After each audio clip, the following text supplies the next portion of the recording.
Welcome, trustees, faculty, staff, graduates, families, and friends. I'm Coralie Holm. I'm the Dean of Operations and Advancement here at Burlington College, and it is my pleasure to convene the 35th commencement exercises at Burlington College. I am delighted you are here today on this beautiful day, no rain, sunny. In particular, I extend a warm welcome and congratulations to our graduates.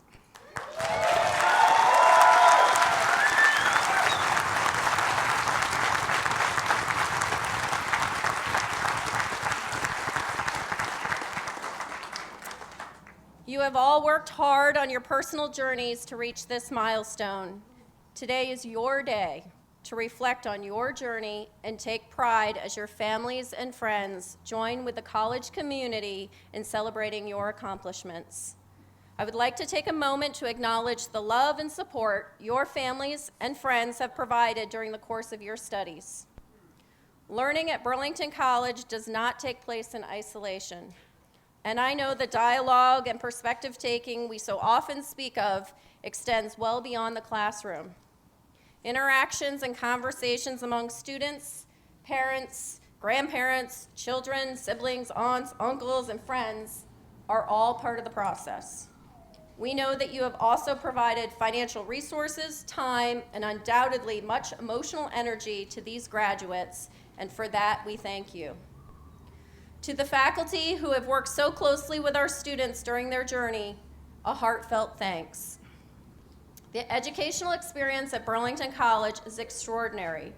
With small classes and a notable absence of textbooks, lecture notes, PowerPoint presentations, I know that you spend as much time listening to your students as you do talking.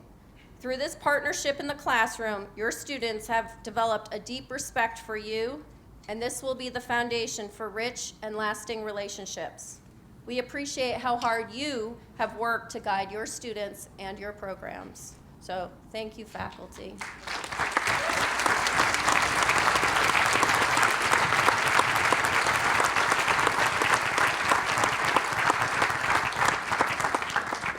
And so now I'd like to introduce our platform party. Let me see who's behind me here. Would you please rise as I introduce you? First, President Dr. Carol A. Moore.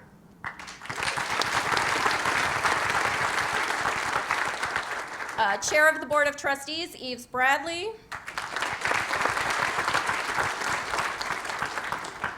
Founding President, Dr. Stuart LaCase.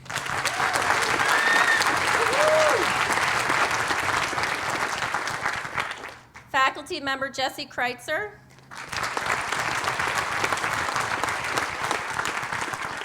From the class of 2014, alumni trustee, Zachary York.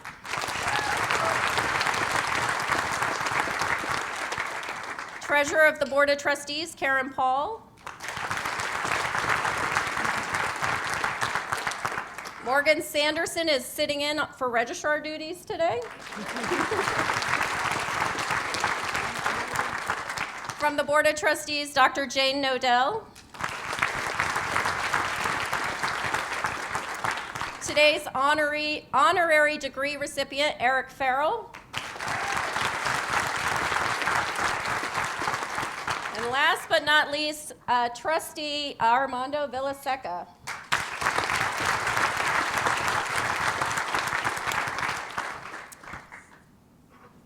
It could get a little hot, so use your program. So that's just a word, but we got a little ways to go here. So I'd now like to invite Armando to lead us in the invocation.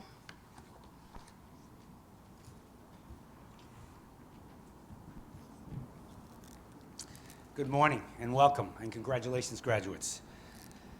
We gather on this grand day understanding that we come from different places, hold different values, and cherish different beliefs. Yet today we are unified in gratitude. In a world where many cannot study, we are thankful for the achievements and degrees and honors that we celebrate today. In a world where many have no future, we are thankful for the dreams and hopes and plans that have been nourished in the community of Burlington College.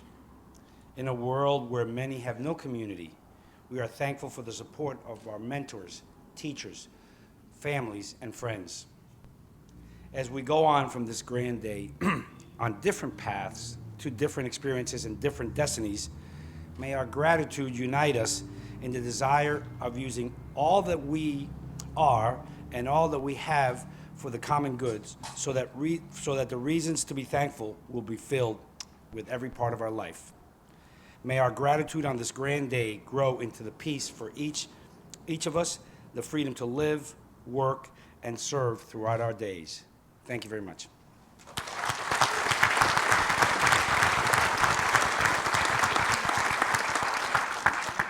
Thank you, Armando. And now I'd like to invite Dr. Carol A. Moore, President, to offer the opening address.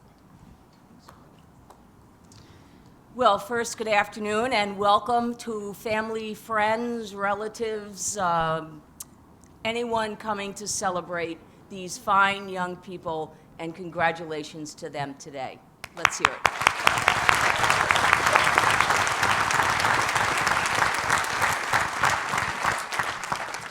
It is really a pleasure to have so many parents and relatives and friends of our graduates and friends of the college with us today because it is a particularly special graduation.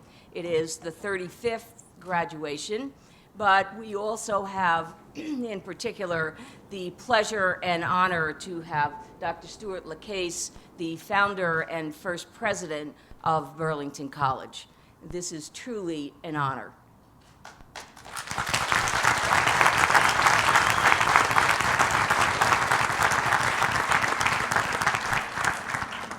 Now, I came to Burlington College 16 months, 14 days, and 6 hours ago.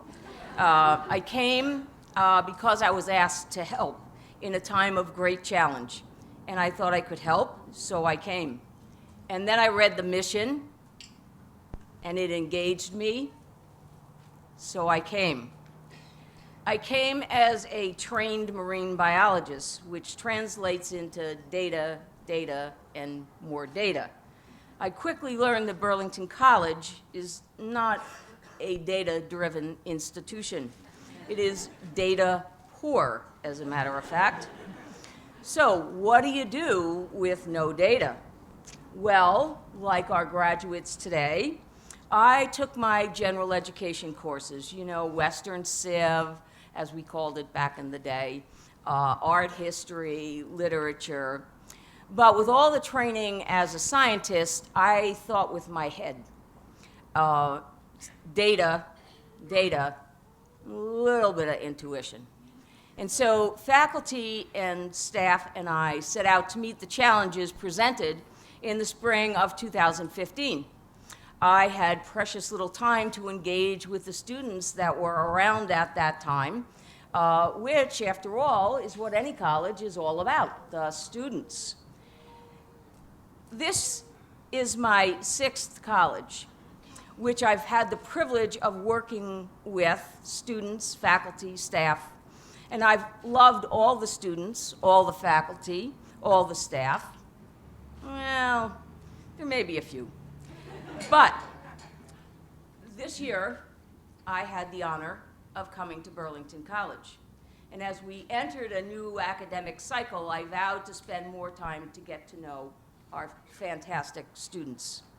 There's never enough time, but with this small band of students here at the college, I did what I could to squeeze out a little bit of time here and there, and I came to find out that the students at Burlington College are very different. They are unique. They are not like any student that I have encountered in my previous experience. I can honestly say that I, too, probably need a degree today, because as I learned more in 16 months from these young people than I've learned in 16 months at any other time in my life. I've learned these things in the absence of data, but I'm going to get back to the data. The things I've learned about are creativity, personal stories, individual growth through reflecting on those personal stories. I've learned a lot about the heart, about humanity, and about soul. As our mission states, being a reflective practitioner, I've come to reflect on the humble beginnings of Burlington College in the living room of Dr. LaCase. I reflected on today's mission statement, and with the help of Carolyn Brennan, our librarian, and the archives at UVM, I looked at that old mission statement, several of them over the years, and I discovered that while a few words have changed here and there, the essence of the mission, skillful, reflective practitioner, hands-on, community-based, still remain. It is the essence of the philosophic underpinnings of Burlington College that was laid down by Dr. LaCase and carefully guarded and nurtured by faculty and staff throughout the years. I told someone recently that many of our faculty and staff, and even some of our students, can actually recite the mission. This is a first in higher education. So you know that you're among the first. So after 16 months, I now know Burlington College, its strong heritage, its strong founding philosophy, its alums, and the curriculum that guides students to be reflective practitioners. And I now see what happens here. But alas, I don't know how. It can't be measured. There is no data. We know that it happens. I know that it happens. But it is simply magical.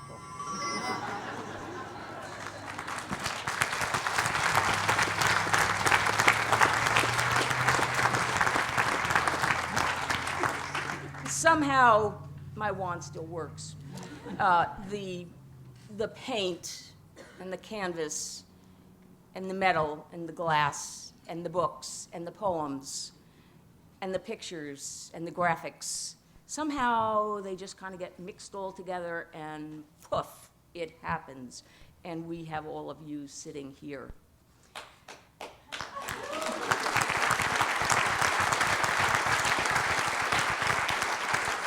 So as I sat in the degree projects, as many as I could find time for, it really was true. It was magical. Somehow your faculty and your staff have guided you forth, and from you have brought the depth of your very being, your many talents, your abilities, and you have risen to the challenge that they have put before you, and you have demonstrated beyond measure who you are and what you can be. And so, to Dr. Stuart LaCase, I proudly present to you the founder and the first president of Burlington College. Here is the class of 2016. Here are the products of your work. I present you the class of 2016.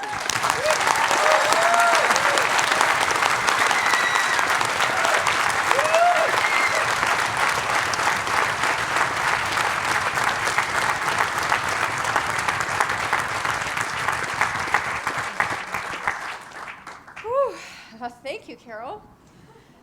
Okay. And next, I'd like to invite to the stage Michaela Johnson from the class of 16 to deliver the student address.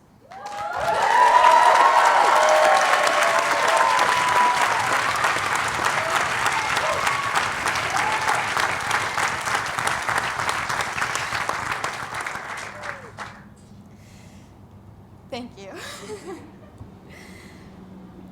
All right. Well, first of all, I'd like to say what an honor it is to be up here today. I don't know what made you guys think that I could do this, but here I am. So let's see. It's truly an honor to be standing up here today, representing this group of magnificent individuals who make up the Burlington College graduating class of 2016. When I was told I was chosen to be the speaker today, I was absolutely speechless. These past 4 years, okay, I'm going to try and do this the best I can without crying. These past 4 years have been something so difficult to put into words. Throughout all of my years as a student, I've gotten away with making paintings for final projects and putting the words I didn't know how to communicate into my art. So just when I thought I was done writing papers, thank you. Just when I thought I was done writing papers for this college, well, I had to write one more today. I'd like to start by sharing my gratitude with all that have helped get us here today. First, a personal thank you to my amazing family who has always confidently supported my love for the arts and my drive for individuality. A ginormous thank you to the brave President, Carol Moore, for stepping in when we really needed someone to believe in us and the future of this school. Not only that, but for your genuine interest in each and every student. Thank you for helping to keep this community alive.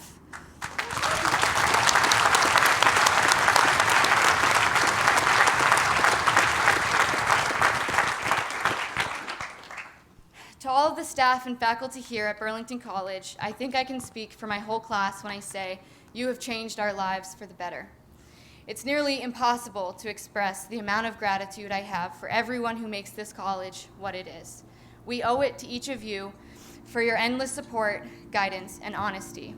My professors have become mentors, teachers of life, who will forever influence my life, not only as a student, but as a teacher myself. Let us give a round of applause to our professors, mentors, and the rest of the staff here.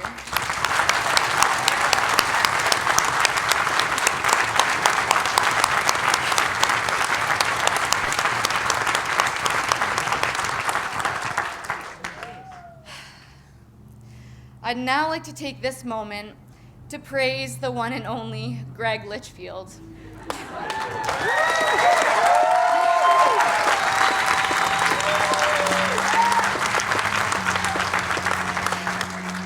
I think we all know how important Greg is around here. Greg, you are truly the most kind-hearted, generous, most understanding man that I've ever met. On one winter day, my car wouldn't start, and I was about to walk home when Greg pulled up in the parking lot and asked what I was doing. And I told him it was okay, I'm gonna come back and jump in my car later. And Greg immediately said, no, it's too cold, get in, I'm giving you a ride home. This is what Burlington College is about. Not only that, but you pick up students from the airport, from the bus stop, or wherever they need a ride to and from. I think you even bring students grocery shopping. We caught Lakeview on fire, we flooded it, and we left you to clean the horrendous brown house. Greg, you are such a staple to this community, and your efforts do not go unnoticed. So let's give a round of applause to Greg.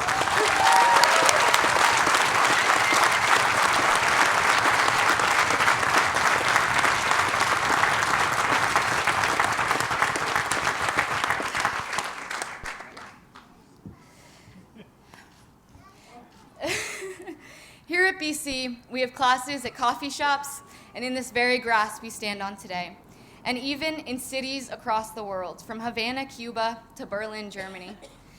Our opportunities have been limitless.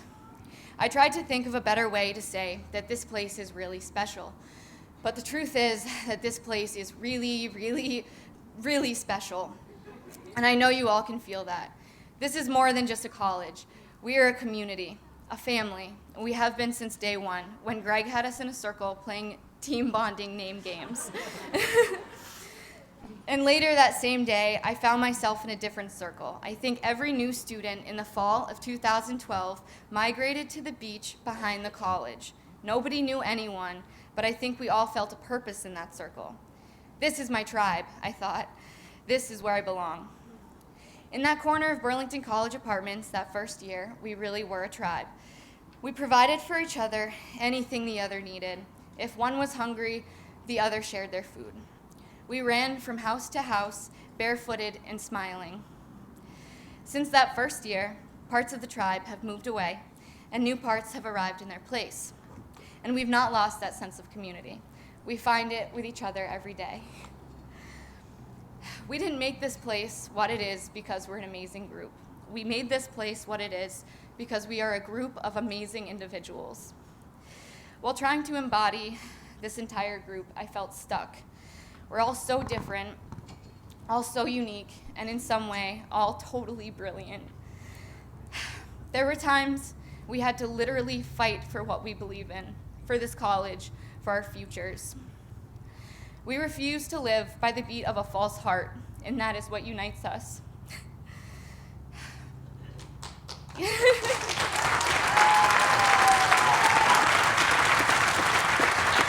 not done. Okay, I'm almost done. So think about your most difficult times here as a student. Remember the feeling of empowerment you had, how strong you were, we all were, to get through it. Carry that power with you into your future, into every moment you think your life just won't happen. Make it happen. We played a very important role in making this day happen. So to my friends, my fellow graduates, look at us. We did it. So give yourselves a round of applause.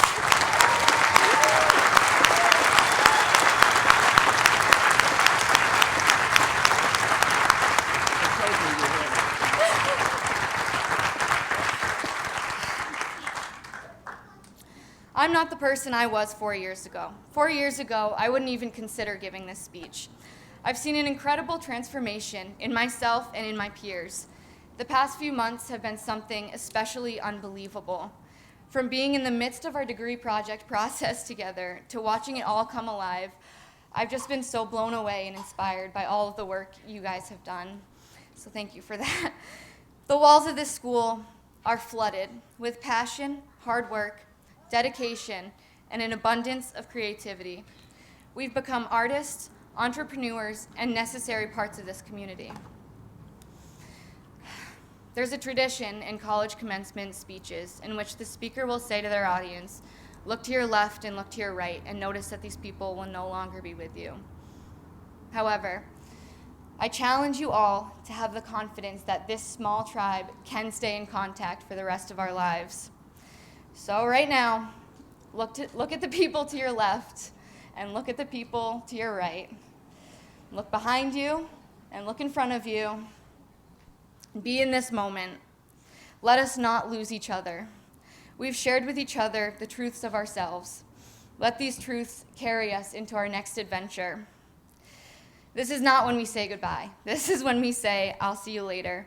So to my friends, my fellow graduates, this group of magnificent individuals, I'm a better person because I know you. Thank you.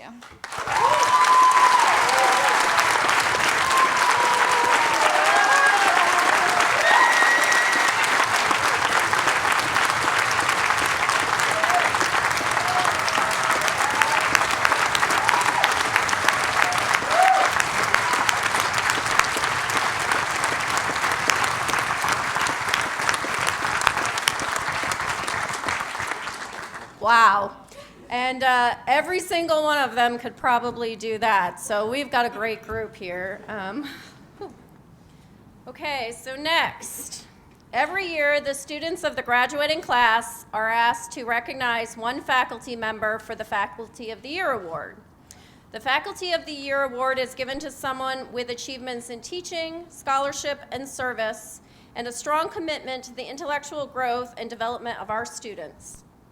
He or she is an inspiring, challenging, and effective teacher whose concern and respect for students is evident both in and outside of the classroom. I'd like to invite one of our graduates, Mike Zosch, to the podium to present this year's Faculty of the Year Award, and it is a surprise. So come on up, Mike.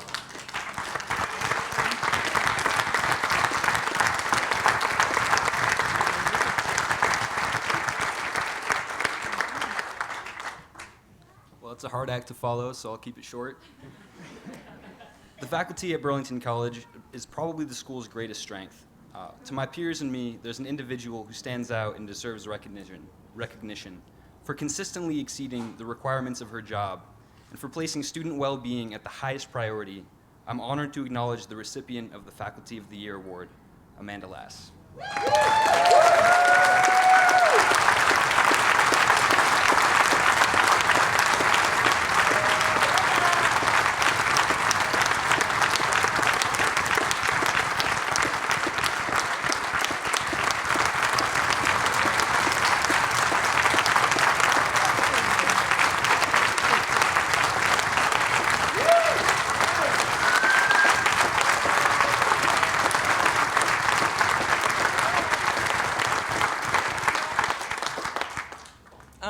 even know what to say, but thank you. To the Burlington College community, faculty, staff, especially the students, this is such an honor, and I feel honored, obviously, to stand here. To the graduates, my heartfelt congratulations for getting here and making it. You're almost there. Thank you.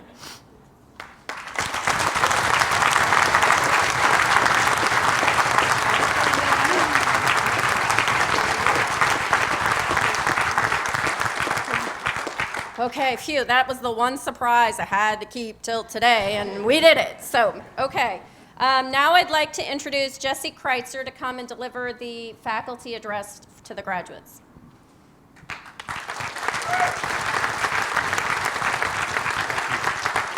Good afternoon, and congratulations, graduates. I arrived at Burlington College 1 year ago. And what I discovered was a college in the process of being rebuilt, quite literally. Fresh coats of paint, art being hung, entire wings of the building being redeveloped and repurposed. So, Dana, thank you. I also discovered a college in the process of redefining itself, or perhaps more accurately, a process of remembering what it had always stood for. Now, Burlington College is a rare bird in academia. Its mission, Stuart, was to break down the ivory tower, to challenge and reshape the pre-existing model, and to do things differently. Its first students were veterans returning from Vietnam to become woodworkers. It gave displaced single mothers and prison guards an opportunity to pursue higher education. Its classrooms were living rooms and the steps of City Hall. Its campus was the community. Now, this is something I could really get behind.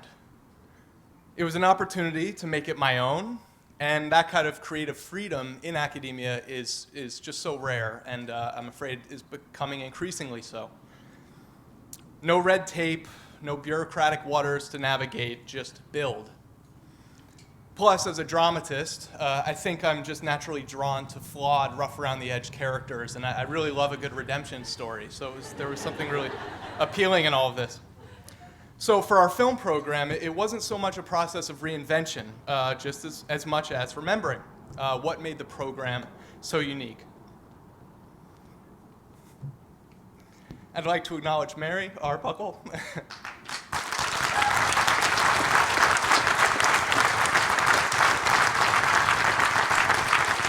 Michaela got through it, I can get through it, I'm with you. Mary's one of our longest standing faculty.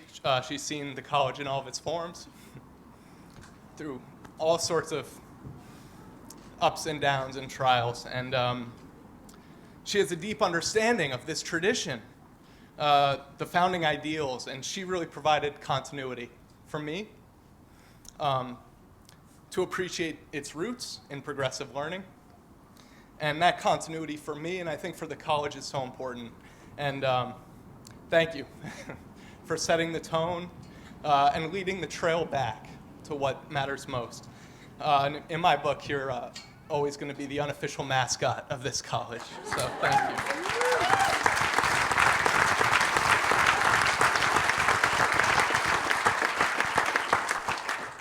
So I can only speak for our department, but I suspect you'd find that every program here at Burlington College shares similar values that we bring to the film program.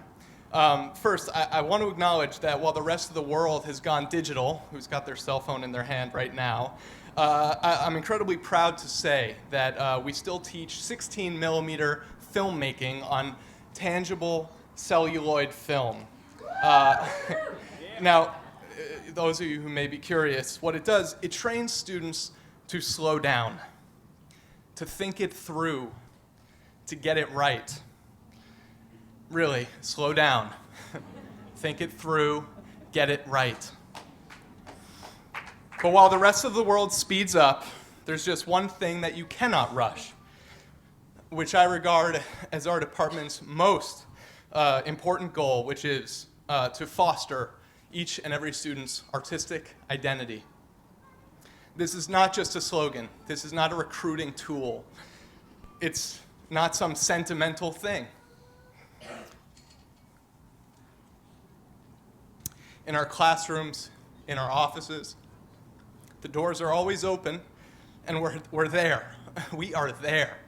And one-on-one, each student discovering who they are and what they're interested in and what they have to say.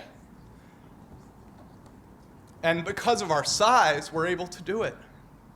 We meet each and every student wherever he or she may be. They're held accountable, and their presence is felt. I think this is indicative of that. It's intense, and it can be clunky, but frankly, it's just the most rewarding thing.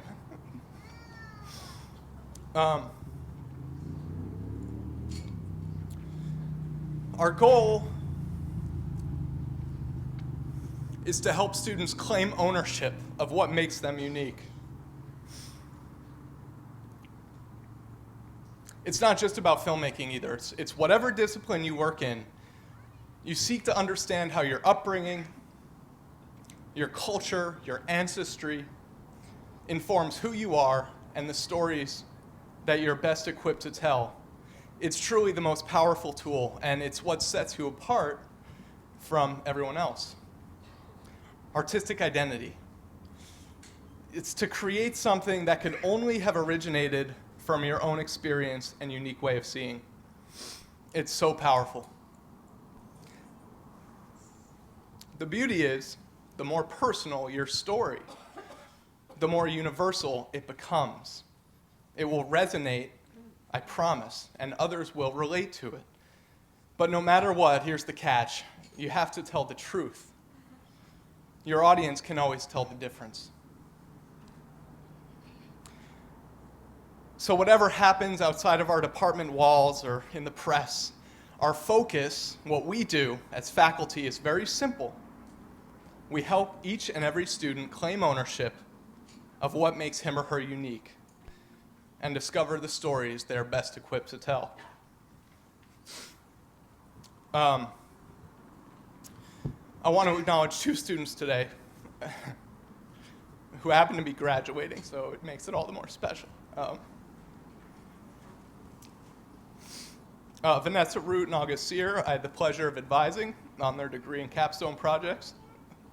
And it's been one of the most fulfilling ventures of my artistic, academic, creative career, however you want to regard it. When we first started together, you both struggled with anxiety and fear, and it was a part of you, and you admitted.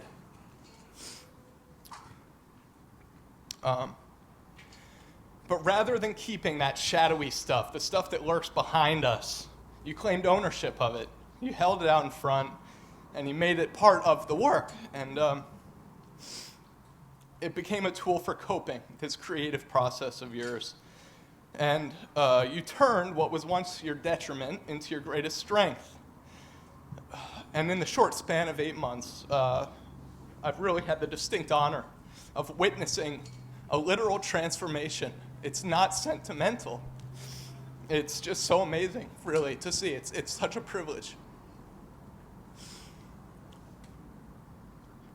You embedded yourselves in the work, you trusted the process, and I know you came out having a better understanding of who you are as artists, as storytellers, as members of society, however you want to engage, identify yourselves.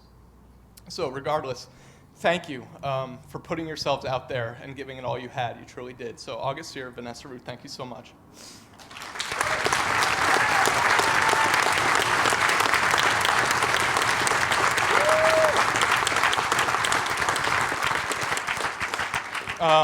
So graduates, current students, and attendees, I implore you all to do the same. Claim ownership of what makes you unique and the stories that you're best equipped to tell. Thank you all very much. Congratulations to the class. Thank you.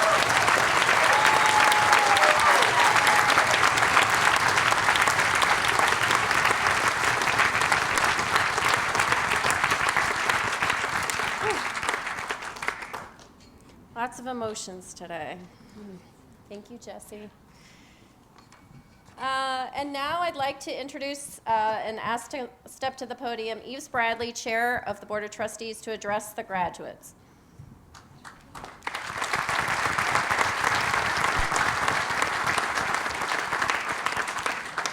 Thank you.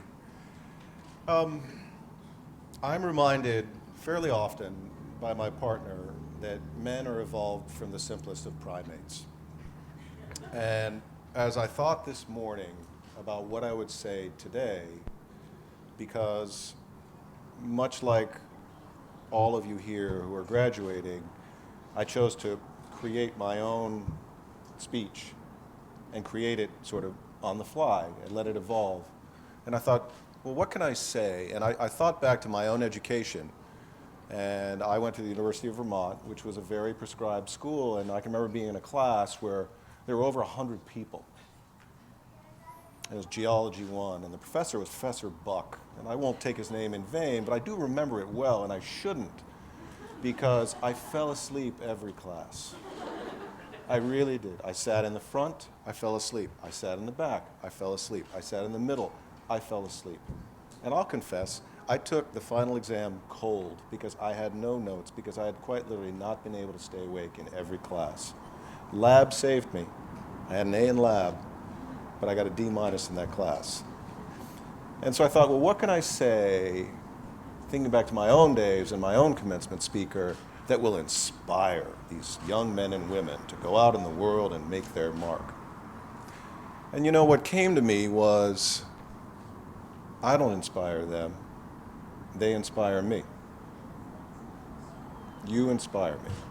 You inspire me, your parents and family who are here to celebrate your great day inspire me.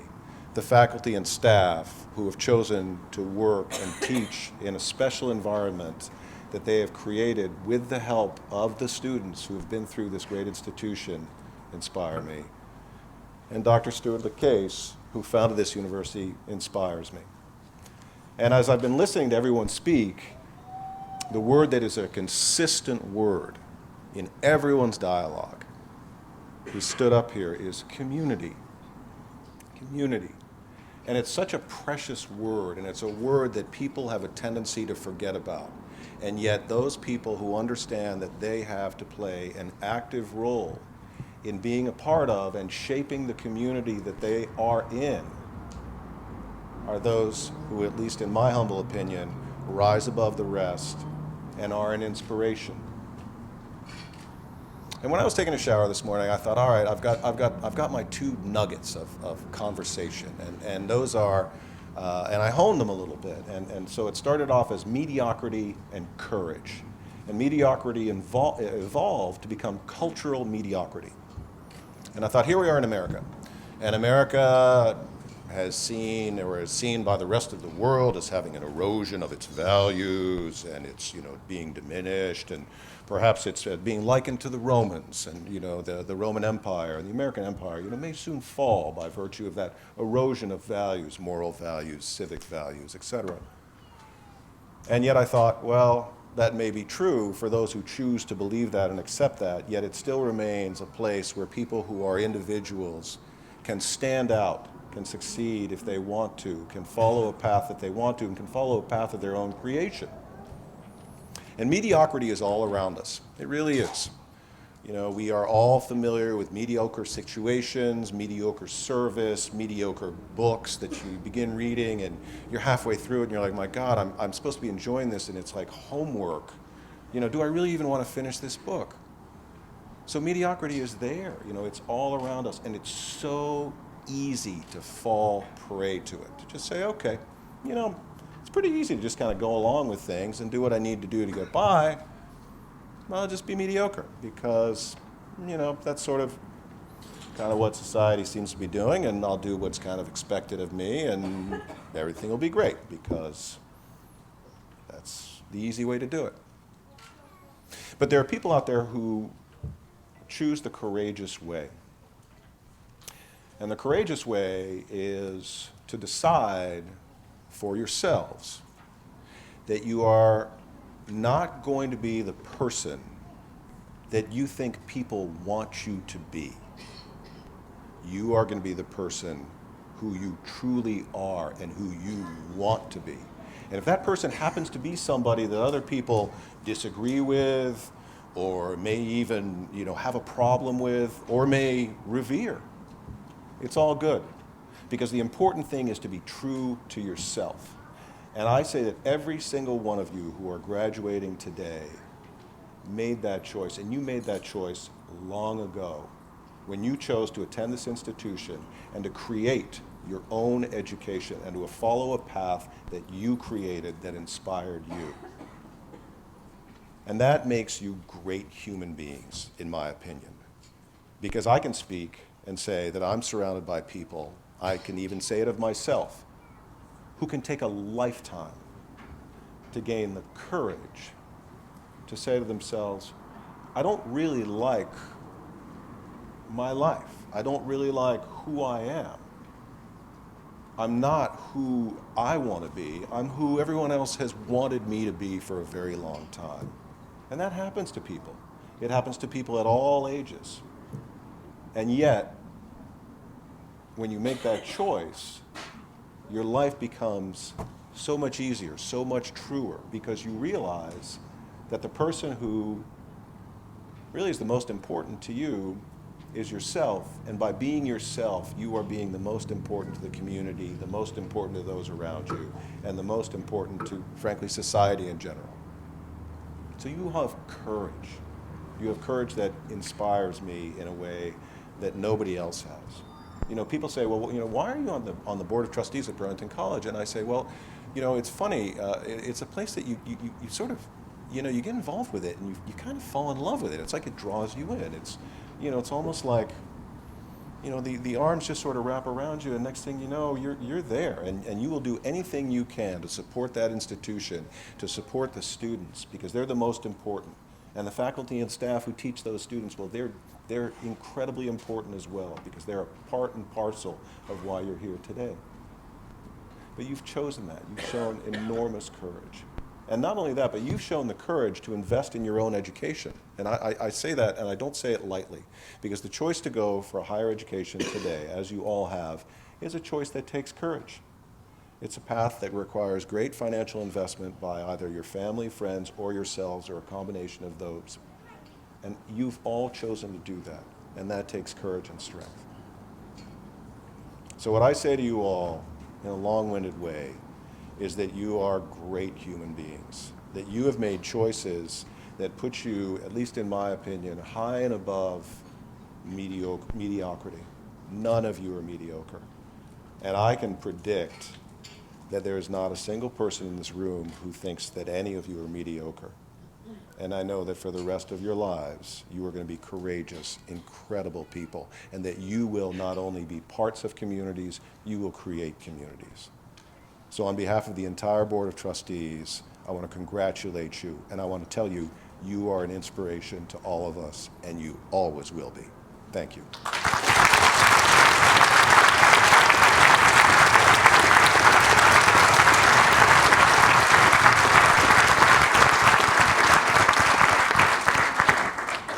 Thanks, Eves, but don't go away. We have more. And now Eves will present the honorary degree. Okay, I forgot about this part, as you saw. Well, in the same vein of community, the gentleman who is the recipient of our honorary degree today is Eric Farrell. I think that in keeping with what I just said, true community partners are people who invest in their communities, who create community, and who don't fear taking risks or having courage or putting their own personal selves on the line to create those communities. They are friends to the community. They are there for you in time of need. They think about the community, they're creative about the community, and they will be there and be faithful to it for all of their lives. So the gentleman who's receiving this degree, I can tell you a bit about him. He was born on a farm in Shelburne. His mother was raised in the South. She was a Southern belle, so I'm told. Eric was raised in Burlington. He was one of 6 children. He went to the local schools. It's not here, but he was an altar boy, which I'm not quite sure I understand. He attended St. Michael's College, and he graduated with a degree in business administration. And I did hear him say last night that he holds the distinction of having been told that he was not fit to attend the University of Vermont. And when he asked why, they said, "You might want to take a look at your transcript from high school." He's a licensed real estate broker and has been involved in real estate for 46 years. He has 5 children, and he's accompanied today by his fiancée, Jennifer Murphy, who is at the very back of the room. In Eric's past, certainly in the recent past, he's developed almost 1,000 units of housing, and all of those have been in this area. As those of you who are from here know, housing is a tremendous need in this community, and I will point out that from where I sit, the housing that's been developed has been housing for all ages, for all social and economic groups. It's housing that does not discriminate, it's housing that fulfills need, and it's housing that is not only just, here's a place to live, it's housing that gives people dignity and that is thought out to a point where it's more of a place to live, it's more of a community, it's a place where you want to live. And that's very different from being given a place where you can live, because a place that you want to live in is what creates community. For over 20 years, Eric has worked with the nonprofits as partners in his projects. These include the Vermont Land Trust, Cathedral Square, Champlain Housing Trust, etc. I've got a couple quotes that I think are good to read to give you a sense of the man and his character. From Sarah, his daughter. "I think my dad has said that he loves people and feels like he wants to do something progressive and innovative for the community. So in a way, I think he thinks of development as a real service. I think he'd rather be acknowledged for his service, dedication, a mastery of hearing all sides of a deal and making it work for everyone. That, and that he's grown up in this community, born and raised, so it's a real part of him, and that he wants to serve his community." From Bob Duncan, his longtime architect. "There's a best-selling book that came out in 1981 called Getting to Yes, which is all about principled negotiations that yield results in which both sides are satisfied." My 2-second summary. I have no idea whether Eric's ever read the book, but I've always been impressed by his belief, and I'm roughly quoting him here, that a deal is only good if it's good for both parties. Eric's done many developments in the area over the years, most notably all the projects behind Shaw's in South Burlington, Thayer Commons on North Avenue, which is the new development down this way, and other projects that are currently under design in Colchester and South Burlington. He's a new neighbor of ours, living at Apple Tree Farm, aka Standiford Farm, that's a bit further down, at a house called the Pitcher House. It's the former winner of a Preservation Burlington Award along with Apple Tree Point Historical Society. Eric is preserving and restoring the 1820 Standiford farmhouse that was the farmhouse of the Wick farmstead. Efforts to sell it as is in place have thus far not been successful. Eric moved the house, he placed it onto a new foundation to make it more attractive to a buyer. The remaining buildable land at Apple Tree Farm was subdivided into home lots, conserving the wetland buffer zones as natural areas to be protected and enjoyed by new homeowners. He received high praise for his work in restoring and relocating the farmhouse in 2014. Well, I just read that page and I found that to be remarkably dull. So what I can say is, what I'm presenting to you is a man who I believe is a strong community partner, someone who believes in the community and who over recent years has come to believe in Burlington College, has been a partner for Burlington College, has been a friend for Burlington College, and has done more unsolicited, at least as long as I've been on this Board of Trustees, than any other donor or any other friend of the college. He truly loves this place. He's been infected with the same thing that every one of us on the Board of Trustees and on this faculty and sitting behind me has been infected with, which is a love of Burlington College, of its students, of what it stands for, and of how it teaches. Thank you. I'm going to invite Dr. Moore up to present the award.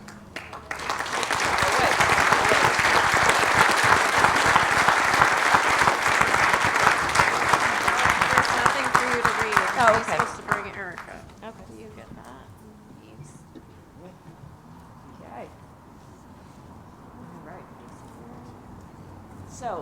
this, I confer upon Eric F. Farrell the Doctorate of Humane Letters.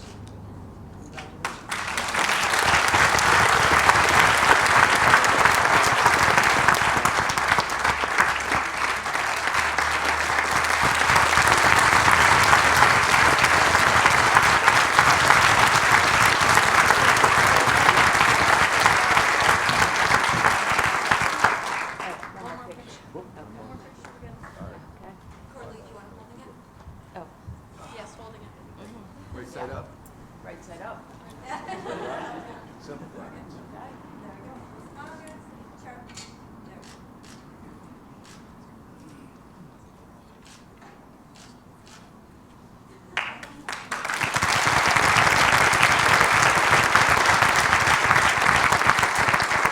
So there's two things you need to know. I wrote Eve's speech, and then I paid him to give it. So just so you understand. It didn't. So I only have two really simple comments to make. One is that I get enormous pleasure in fulfillment out of the work that I do on a daily basis. And I'm serious about the work that I do, but believe me, and people who know me will tell you that I don't take my life very seriously. And I would encourage and invite all of you to adopt that attitude as you go forward. I've been involved with the college for 4 years, and I'm blown away by the commitment of the staff and the faculty to the students and the mission of the college. And I believe that their legacy will be the good work and the spirit that the graduates and future graduates bring into the communities that they choose to live and serve in. And I look forward to seeing each and every one of you in the trenches. And I will negotiate with you fairly, I promise. Thank you very much.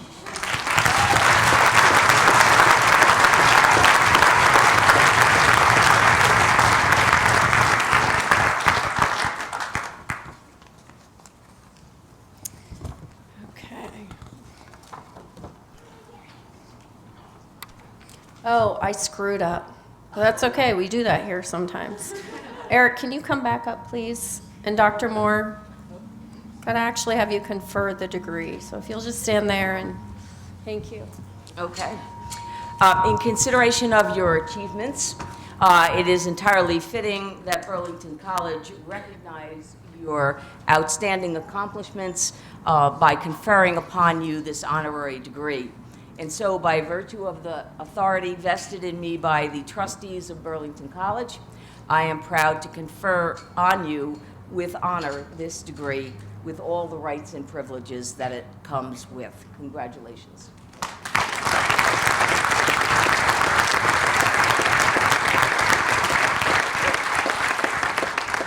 Okay, thank you. And now I'd like to ask to the podium Dr. Stuart LaCase, our founding president, to deliver the commencement address.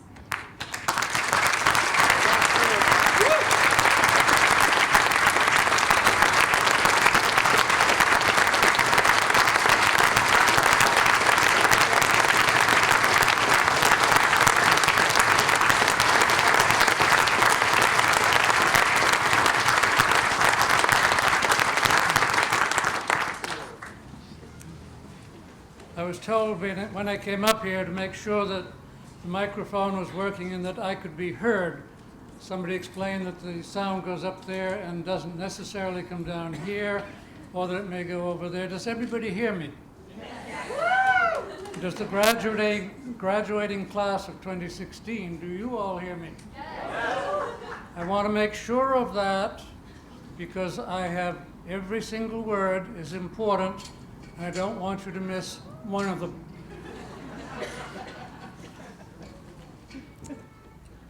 I have a very simple message for you today.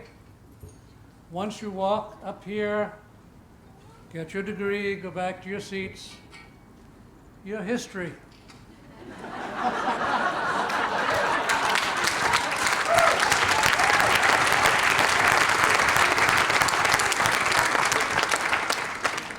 Doesn't mean we'll forget you, not at all.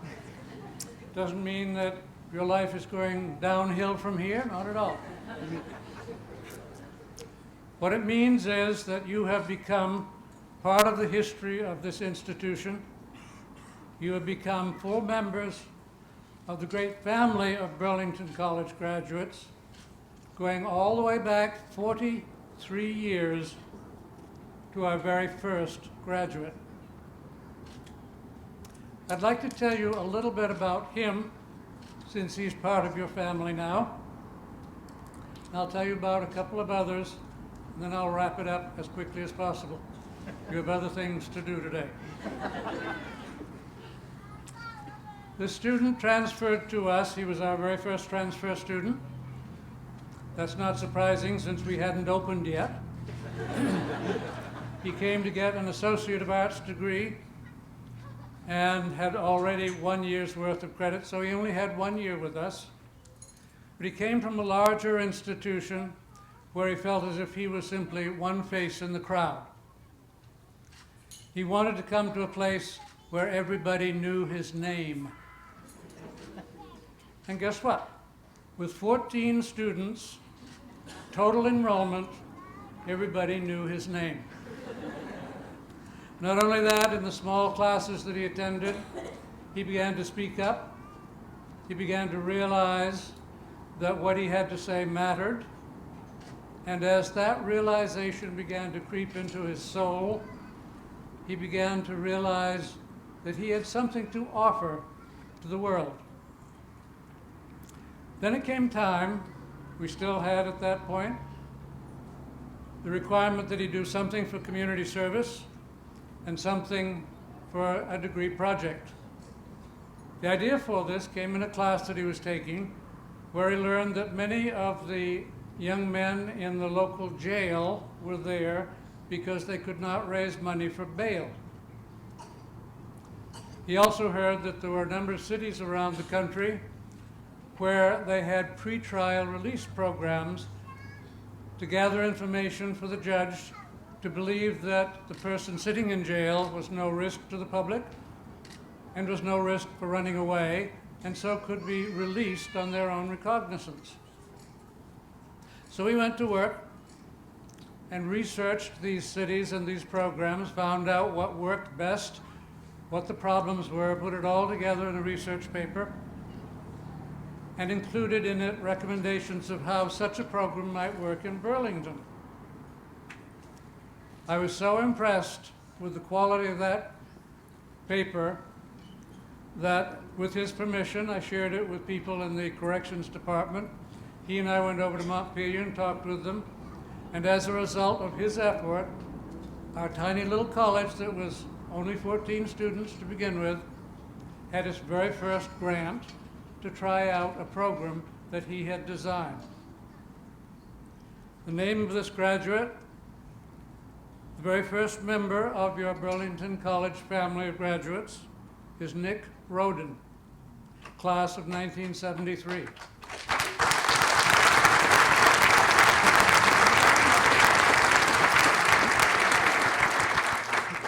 Or rather, he was the class of 1973. Now I'd like to tell you about two other graduates. The first was a veteran of the Vietnamese War, and I did his intake interview. It was a couple of years later that I found out how important that interview was for him. When he came into my office and sat down, we talked about things. It was only a couple of years later that I realized, not from him but from another source, that the morning of his interview with me, he'd been sitting alone in his room with a loaded pistol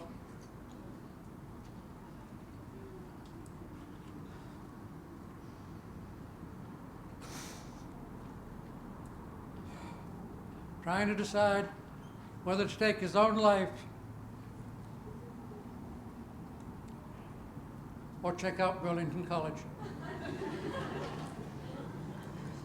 The main feature of his depression, as I learned subsequently, was guilt. For 10 years he had suffered with this guilt, wondering why he had been allowed to come home when so many of his friends and fellow soldiers had not. Like so many other students, he attended small classes, began to talk with other people, found the place very welcoming and supportive. And one of the classes he took happened to be one of mine. And I included on the reading list a novel that many of you may have read, Dostoevsky's Crime and Punishment. If you have read the book, you know how deeply Dostoevsky went into the issue of guilt. The issue of guilt, the attempt at finding forgiveness, and finally redemption. Sometime after that class was over, the student told me that that book had changed his life. Somehow, by associating with the character in that book, he had been able to come out to his fellow students. He had been able to come back to his family that he'd cut out in his deep depression. And he was able, at last, he said, even to reconcile himself with his ex-wife. Then came the time for him to choose a community service project and a degree project. And he tried to think what he might do, some way to find forgiveness from all of those he had left behind in Vietnam. This was before any state in the Union had a memorial for Vietnam War veterans. It was before Maya Lin's incredible memorial in Washington was built, but he went to work to create one for Vermont and the Vermonters who died in that war. And what he decided was that he wanted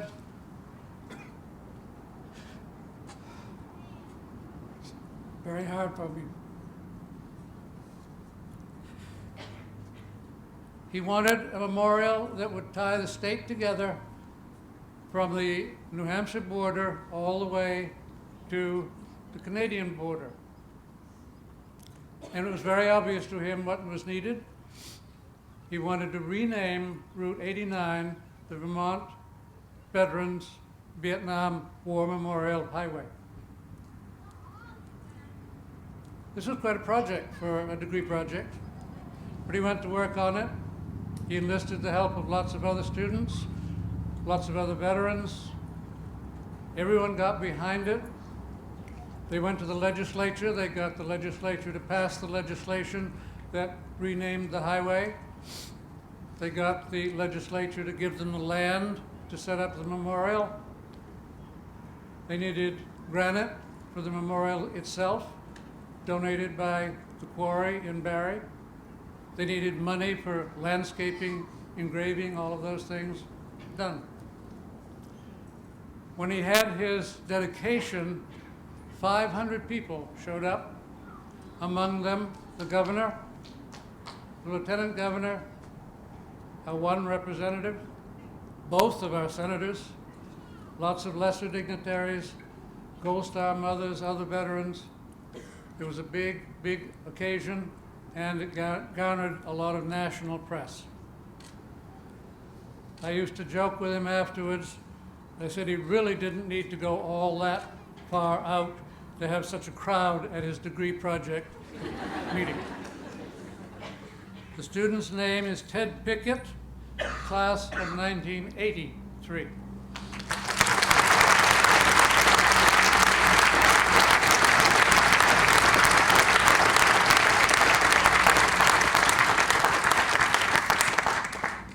Now let me tell you about one last person. One last member of your Greater Burlington College family. She was born in the Northeast Kingdom of Vermont, which is, as you know, is a very poor area. She was born in a poor family. She was very bright, loved school, went to high school, did very well, wanted desperately to go on to college, but her grandmother, her mother, her friends, everybody she knew in this little town said, oh, no, no, no, that's not what girls like you do in this village. Your job is to get married, help your husband have a pleasant home life, and raise a large family. So that's what she did. When I first met her, she had somehow or other managed to jettison her husband. Her youngest son was then just approaching 18, and now was her time. She came to me, said, I want to go to college. And so we sat down and enrolled her, and she, like Ted and Nick before her, began to come out in the small classes that we had, began to build her self-confidence in the atmosphere of the school, and began to realize what it took to get through a college degree. Then it came time for her to choose a final degree project and for her to do her community service. What she ended up doing, and this sort of evolved into place, what she ended up doing was writing a paper on how students such as her, such as she, single mothers, middle-aged, grown children, could go back to college, what hurdles they had to get over in order to get a degree and graduate. Fine, okay, go ahead, do it. The problem was she couldn't get started to write her paper. This is something that I'm sure none of you here have ever experienced. At first I thought it was simply writer's block.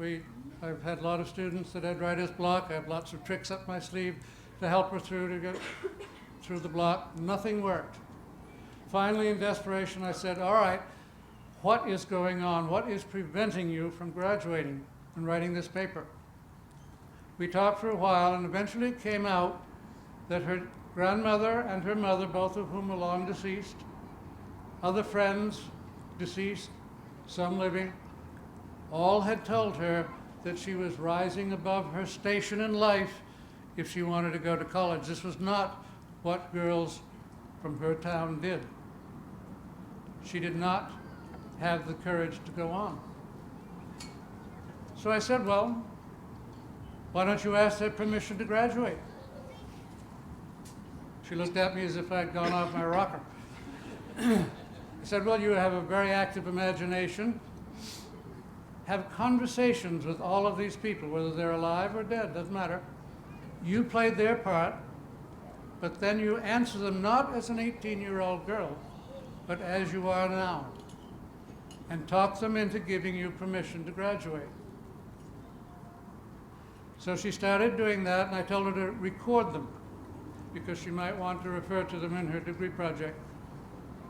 It was very, very painful. It took her a long time to do this, and she ended up with pages and pages of conversations where she played all the parts. But she finally succeeded in getting permission to graduate. Her name was Joan Armstrong, class of 1993.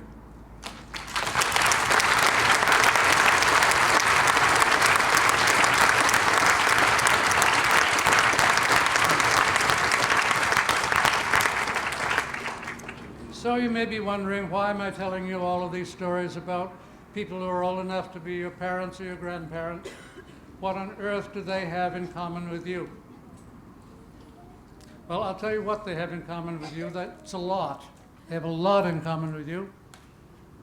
The reason being that Burlington College, from the very beginning, had certain basic fundamental principles that are still alive today that all of you have experienced. Many of them have been mentioned already today, but I'm going to take my opportunity of mentioning them again. First of all, there is the opportunity that you have through the small classes where you get to talk with people, the supportive atmosphere that you're in, to begin to find out who you are and to develop your own self-confidence.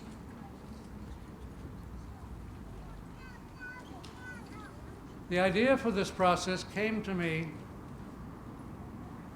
I missed one section, a very important section. In addition to all of this, you had to assume the responsibility of helping to set your own goals and evaluate your progress toward them. Okay?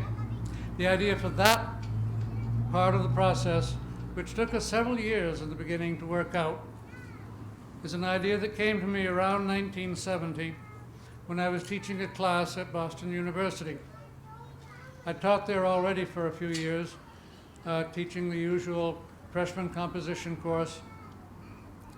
And I noticed that when I would write these lengthy and very insightful critiques of a student's composition and hand it back to the student, they would glance down and see what the grade was, stuff it in their backpack, and be gone. I had no idea whether they ever looked at what I wrote or not. So in this particular course, I said, well, why don't we try something different? The registrar requires that I give you a grade at the end of the term, but meanwhile, between now and the end of term, let's wait, and I'll keep all your grades in a little black book. You won't see them. We will simply work together as partners to try to figure out how to make your writing better. And guess what? When I passed back those papers, those students would take them and study them very carefully to see what I had to say. I'm sure that many of them were wondering, does this mean I get a B or a C or an A? And during the course of the semester, some of them would sidle up to me and say, could you, just a hint maybe, how am I doing? My answer was always the same, how do you think you're doing? We're in this together. And during the course of that course, I began to think, wouldn't it be wonderful to have a college where all of the courses were without grades? Grades, in my opinion, tend to foster what I used to call a master-servant relationship, where the instructor is the master and the student's job as a servant is to figure out what the instructor wants, give it to him or her, and get a better grade.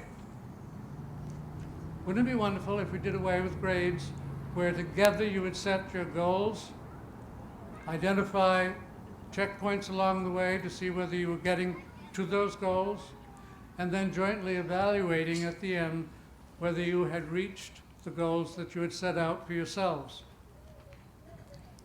So that is the first and probably the most important of the cornerstones of this college, and it's the one that I am most proud of and most happy that is still in operation.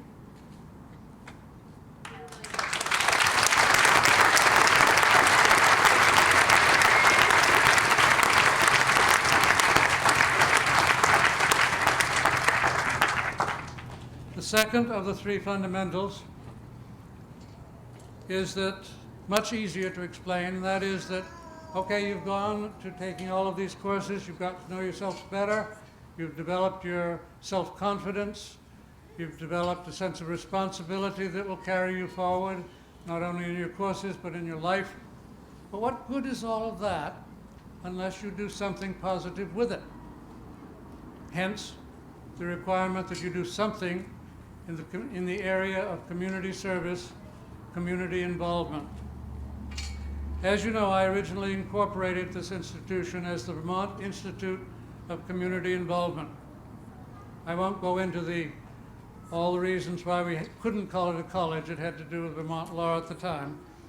But we came up with the title Vermont Institute of Community Involvement largely because of the catchy acronym, VICI, which, as you all know from your classes in Latin, is the third of the words that Julius Caesar used when he explained how he conquered Gaul. Veni, vidi, vici, I came, I saw, I conquered. VICI, I conquered. We sort of liked the idea of conquering. Students would conquer the obstacles that they had in their way toward a degree. The college would overcome the obstacles that it had to become a full-fledged member of the higher education community. So in the beginning, we were the Vermont Institute of Community Involvement. There were lots of problems with this. As you know, Burlington College was in fact founded in my living room, or more exactly, in the living room of my partner Bob, who is back here today and is now my husband.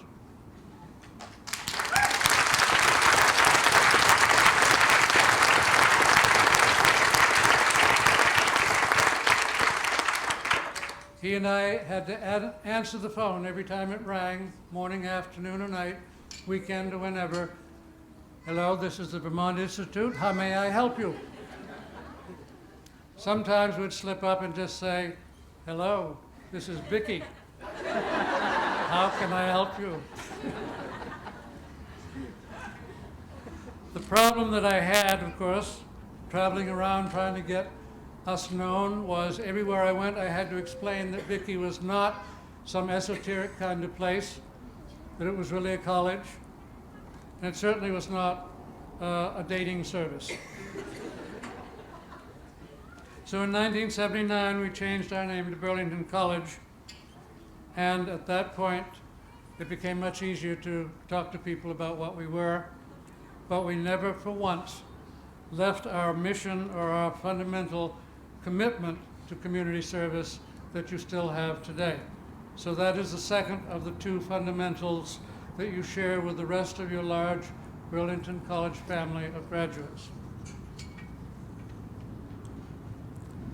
The third and final fundamental that I want to mention is not one that is a requirement of graduation, but it's inherent in everything that has gone before.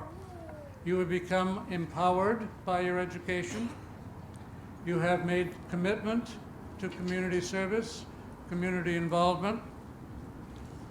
Now what you need to do is to go out and become an entrepreneur. Now there are some people who are born entrepreneurs. Some achieve it, and others have it thrust upon them. I fall into that third category. I don't take credit for being a born entrepreneur or achieving it on my own. It was pushed on me. How did that happen? Let me explain. This was in the 1960s. I was a professor of English literature at Boston University. And when I came up for tenure about 1970, the university, or rather my department, decided not to give it to me. The reasons are not important. What is important, that I was not able to find another job in higher education anywhere. I wrote to colleges all over the country, no openings. I remember reading an article in the New York Times saying that I was one, not that I was, but there were hundreds and hundreds of people in my situation looking for jobs in higher education, having spent all their lives training for this. There were no openings. And that some of the assistant professors were now driving taxi cabs in New York City to make their ends meet. Well, I loved New York. This is where I got my degree. But I did not fancy going back to New York to drive a taxi. Besides, I had a very strong commitment to education. I believed then, and I believe even stronger today, that it is perhaps the last and most powerful means of holding back the chaos that is creeping in around us. It is perhaps the means that will allow us to continue as a human race, literally. So I was not about to give up my career in education. And so, having entrepreneurship thrust upon me, I moved to Vermont, founded a college, and hired myself. It was hard. I want you to tell you that after 22 years, it never seemed to get any easier. I remember once when I was really stressed out, and so much so that my doctor wanted to hospitalize me from the pressures that I was under, that Bob told me not to despair. He said, no matter what happened to the college, no no matter what happened to the building that it was in, even the accreditation that had taken us 10 years to fight to get. All of these were unimportant. What was important was the legacy of the students who had been changed by their education at Burlington College. That helped a lot.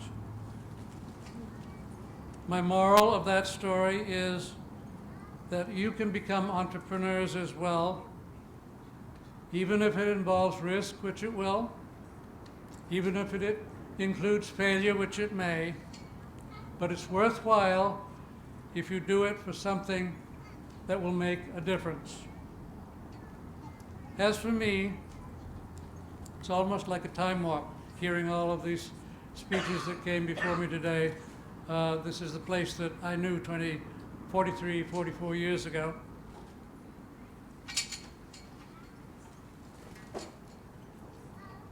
Your education has helped you build the foundation to believe in yourself, to develop your goals and work toward them, to do something positive in your community.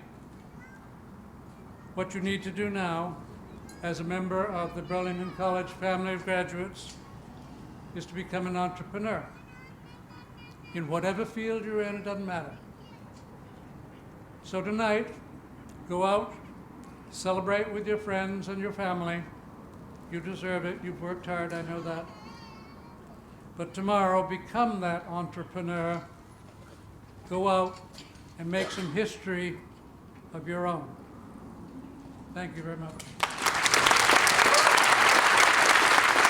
Special day to get to hear from students today, so thank you. Okay, now it's the big moment we've all been waiting for, right? So, in preparation, I'd first like to invite Dr. Moore to join me, Trustee Eves Bradley and Morgan Sanderson to prepare for the candidates.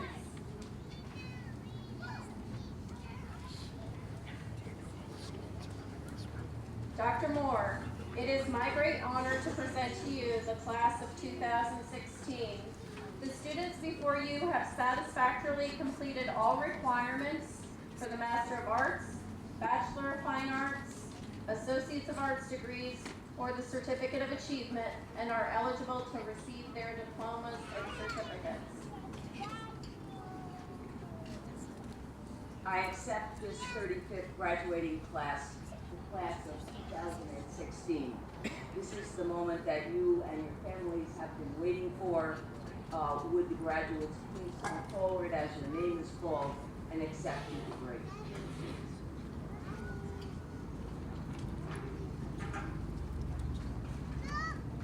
Or suspense, something gets pretty good. With the following students are candidates for the Associate of Arts degree. Robert Anderson, woodworking and fine furniture making.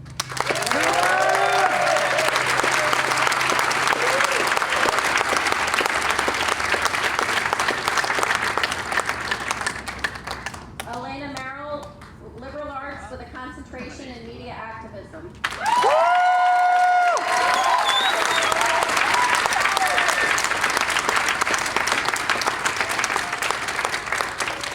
Ethan Phelps, cinema studies.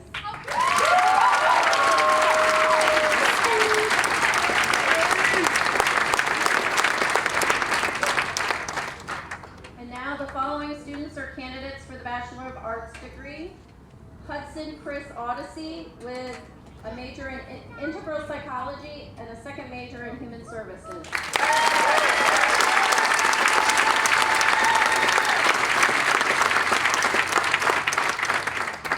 Madeline D. Ballantyne, writing and literature.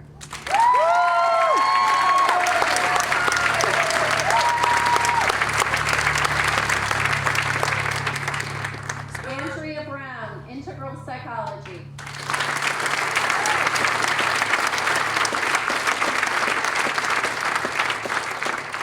Audrey Elizabeth Krause, event planning and media production.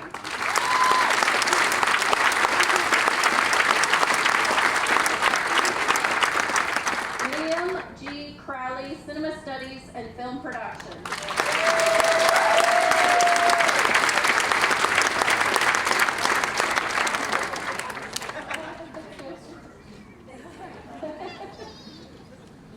August Sear, who's receiving a certificate in screenwriting and a Bachelor of Arts in Cinema Studies and Film Production.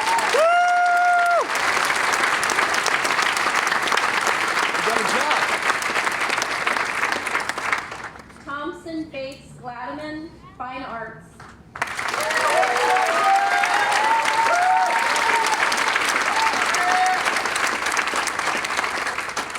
Jordan Alexander Jackson, Integral Psychology.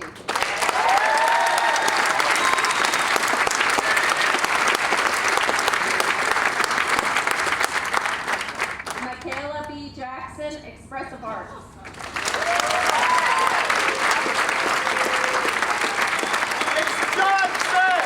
I'm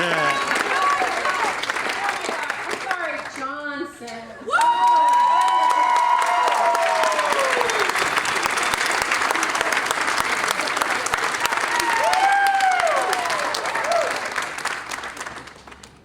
Okay. And now Ann P.B. Keeble, who's receiving a certificate in paralegal studies and a BA in legal and justice studies.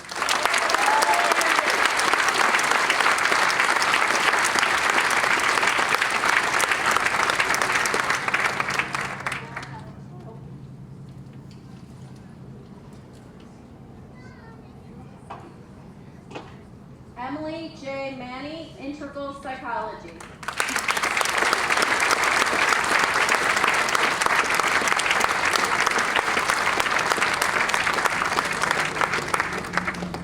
Marshall Melissa Nixon, Expressive Arts.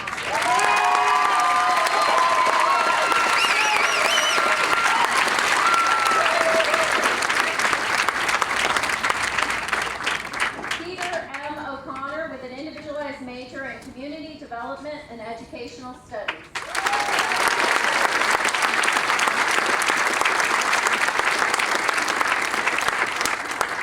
Danny J. Phillips Jr., Transpersonal Psychology.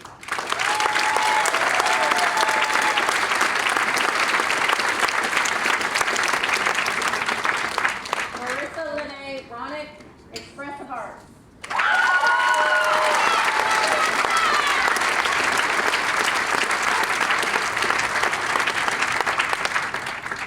Kelsey A. Sadowitz, Integral Psychology.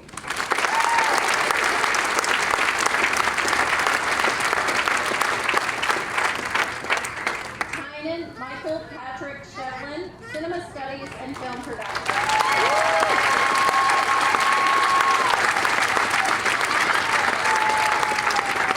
Alexandra Lorena Slavinsky, Transpersonal Psychology.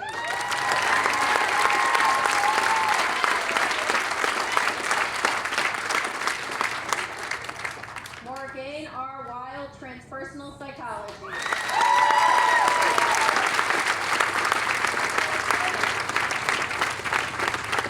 T. Garrett Wisniewski, Legal and Justice Studies.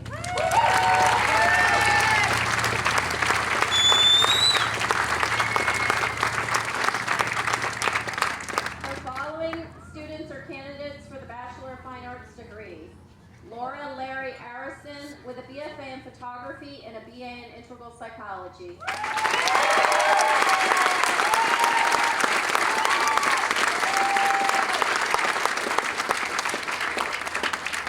Randy Giroux, Graphic Design.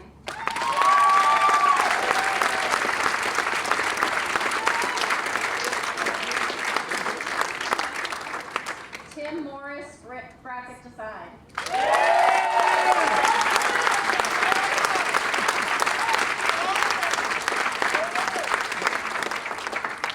Everett Anton Renderer, Interdisciplinary Arts.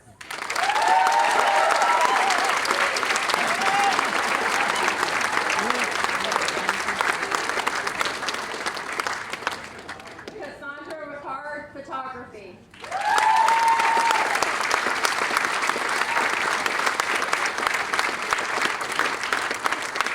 Mike Soch, Woodworking and Fine Furniture Making.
Okay, by the power vested in me by the Board of Trustees of Burlington College and by the state of Vermont, I confer upon you certificate, Associate of Arts degrees, and bachelor's degree, Bachelor's of Fine Arts, and master's degree as earned, and admit you to all of the honors, rights, privileges, and obligations that pertain thereto.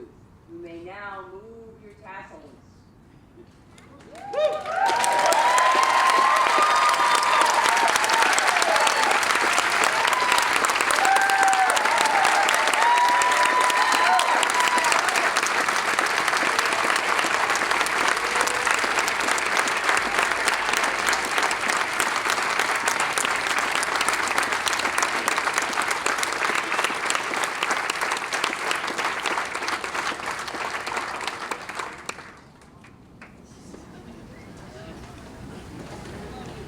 Okay, as president, people think you get a lot of privileges. You don't.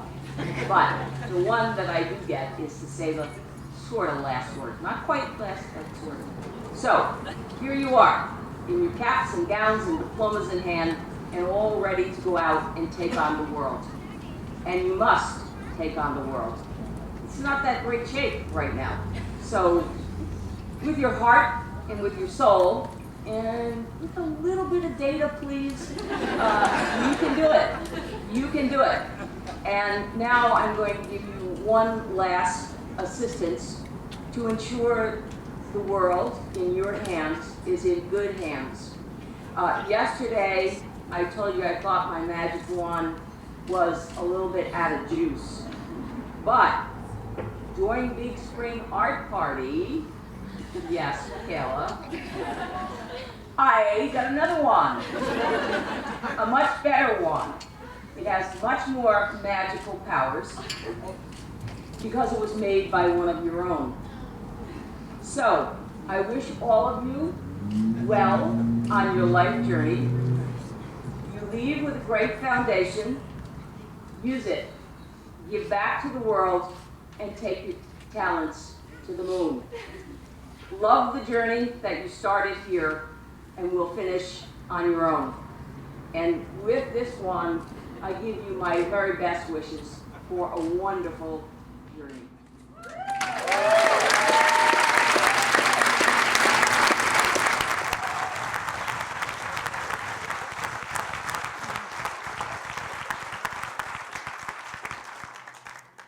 So, in a moment, I will ask Jane Nodell to close the ceremony with a few words, but first I have a few instructions.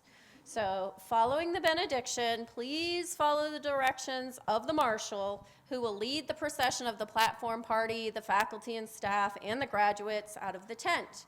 We would ask that the rest of you please wait until we exit the tent before dashing out to share in the celebration, and I hope that you will all join us out under the trees here for a reception. On behalf of the college and especially the graduates, I thank you all for being with us here today. Jane?